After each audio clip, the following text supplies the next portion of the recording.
আসসালামু আলাইকুম এভরিওয়ান, সবাই কেমন আছেন? আশা করছি সবাই খুব ভালো আছেন। আমিও ভালো আছি আলহামদুলিল্লাহ। তো কাল শুক্রবার বের হয়ে মনে হচ্ছে ভুল করেছিলাম, এত বেশি ভিড় ছিল প্রতিটা রেস্টুরেন্টে। তারপর আমরা খাদকে যাই এবং সেখানে যেয়ে ফাঁকা জায়গা পাই, তারপর সেখানে অর্ডার করি। তো আপনাদেরকে মেনু কার্ডটা আগেই দেখাই দিচ্ছি। অর্ডার করেছিলাম একটা নাচোস, একটা স্যান্ডউইচ এন্ড হচ্ছে একটা চকলেট মিল্ক শেক। চকলেট মিল্ক শেকটা হচ্ছে অনেক মজাদার ছিল, কারণ এই গরমের মধ্যে ঠান্ডা ঠান্ডা পেলে তো আর কোনো কথাই থাকে না।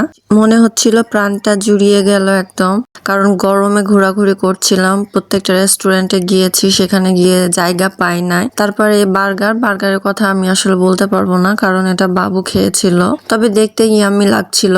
এরপর স্যান্ডউইচের কথা বলি। স্যান্ডউইচের ভিতরটা অনেক জুসি ছিল, চিকেনের পরিমাণ অনেক বেশি ছিল এন্ড উপরটা অনেক ক্রিস্পি ছিল। দারুণ একটা কম্বিনেশন ছিল। তবে যে শসাটা ইউজ করা হয়েছিল ওইটা তিতা ছিল, যে কারণে কেমন একটা যেন লাগছিল, তবে মোটামুটি ভালোই ছিল আর কি। এরপর অর্ডার করেছিলাম নাচোস, যেটা দেখে অনেক লোভ লাগছিল, অনেক ইয়ামি লাগছিল। বাবুর অনেক পছন্দের খাবার হচ্ছে নাচোস, ও প্রায় বলে যে নাচোস খাবো, কিন্তু আমার খুব একটা ভালো লাগে না। তবে এখানে চিকেনের পরিমাণ অনেক বেশি ছিল এন্ড হচ্ছে চিজ অনেক পরিমাণ দেওয়া ছিল, সস অনেক পরিমাণ দেওয়া ছিল, যে কারণে ভালো লাগছিল।